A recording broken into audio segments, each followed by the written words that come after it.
Germany's impact on the history of armored warfare is undeniable. From the clumsy first experiments of World War I to the incredibly advanced Leopard tanks of today, German tank design has always been a story of engineering, precision, firepower, and a relentless pursuit of battlefield dominance. The evolution of these machines mirrors not just technological leaps, but the changing face of modern war itself. So, let's dive in and explore every German tank ever made. Our story begins in the trenches of World War I. Germany was actually late to the tank party, lagging behind Britain and France. Their first and only tank to see action was the A7V, introduced in 1917.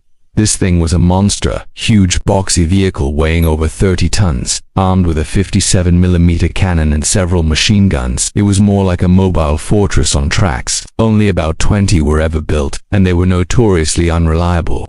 But despite their flaws, they marked Germany's first step into the world of armored combat. After the war, the Treaty of Versailles hit Germany hard, specifically banning them from producing tanks. This forced their brilliant engineers to go underground. Throughout the 1920s and early 30s, Germany conducted secret tank development. To hide their activities, they gave their prototypes civilian-sounding names, like the Großtraktor or large tractor, and the light tractor, the light tractor. These projects were crucial. They allowed German engineers to test out new suspension systems, experiment with different guns, and refine armor layouts. All this secret work laid the essential groundwork for the tanks that would soon stun the world and define the early years of the Second World War. When World War II broke out, the world was introduced to the Panzers. The term Panzer simply means armor in German, and these tanks became the steel heart of Germany's new military doctrine, the Blitzkrieg or Lightning War. The early war tanks were not individually superior to their Allied counterparts, but they were used in a revolutionary way. First came the Panzer I. It was really just a light training tank, armed only with 2 machine guns. It was never intended for frontline combat against other tanks, but it gave German crews invaluable experience. Next up was the Panzer II, a slight improvement with a 20mm cannon. It saw significant action in the invasions of Poland and France. But it was quickly clear that something bigger was needed. That something bigger was the Panzer III. This was the tank designed from the outset to fight other tanks. It started with a 37mm gun, but as the war progressed and enemy armor improved, it was repeatedly upgraded with larger and more powerful cannons.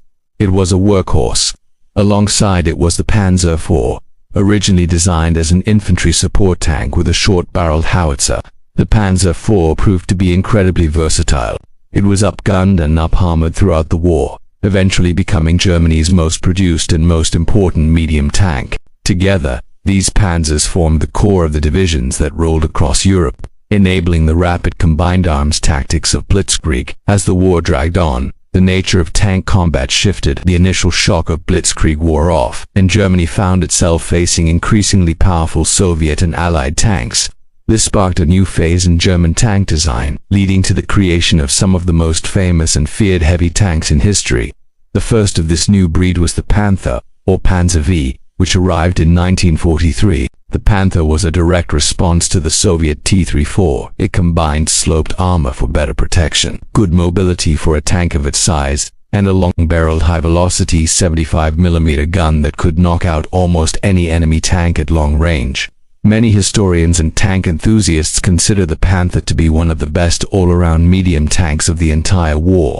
But for pure brute force, nothing matched the Tiger I. Armed with the legendary 88mm gun, originally an anti-aircraft weapon the Tiger could destroy Allied tanks from distances where they couldn't even hope to fight back. Its thick, flat armor made it nearly immune to frontal attacks from most enemy guns. However, the Tiger was a double-edged sword. It was incredibly expensive to build, guzzled fuel, and was mechanically complex, making it prone to breaking down. Germany then doubled down on the heavy tank concept with the Tiger II, also known as the King Tiger. This was an absolute behemoth, featuring even thicker, sloped armor and a more powerful version of the 88mm gun. It was the most powerful tank to see service in the war, but its immense weight strained the engine and transmission, leading to even worse reliability issues than the Tiger I. Its strategic impact was limited by its small numbers and constant mechanical problems. Germany also excelled at producing turretless armored vehicles, which were often cheaper and faster to build than traditional tanks. The Stu-G3 and Stu-G4, or Sturmgeschütze, were highly effective assault guns built on Panzer III and IV chassis. They provided crucial fire support and destroyed thousands of enemy tanks. Then there were the tank destroyers, or Jagdpanzers. The Panther, built on a Panther chassis, mounted an 88mm gun and was a deadly ambush predator. Even more formidable was the Tiger. Based on the King Tiger chassis, it carried a massive 128mm gun, the most powerful anti-tank weapon of the war. It was the heaviest armored fighting vehicle to see combat, but, like its tank counterpart, it was slow and mechanically unreliable. As the war entered its final desperate stages, German designers began to draft truly extreme concepts.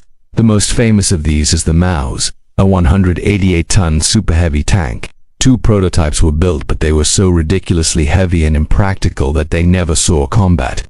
There was also the E-Series, a plan to create a family of standardized tanks from light to super-heavy, like the E-1000. These were meant to simplify production and maintenance, but the war ended before any could be built. These late-war designs show a fascinating, if desperate, glimpse into the future that never was. After the defeat of Nazi Germany in 1945, the country was once again forbidden from producing tanks. But as the Cold War heated up, West Germany, now the Federal Republic of Germany, was allowed to rearm as a key member of NATO. This marked a new beginning for German tank design.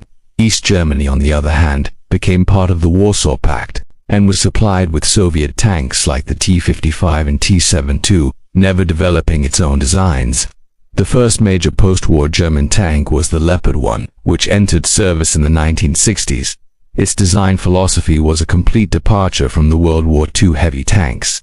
The Leopard I prioritized mobility and firepower over heavy armor. The thinking was that modern anti-tank weapons had become so powerful that no amount of conventional steel armor could provide complete protection.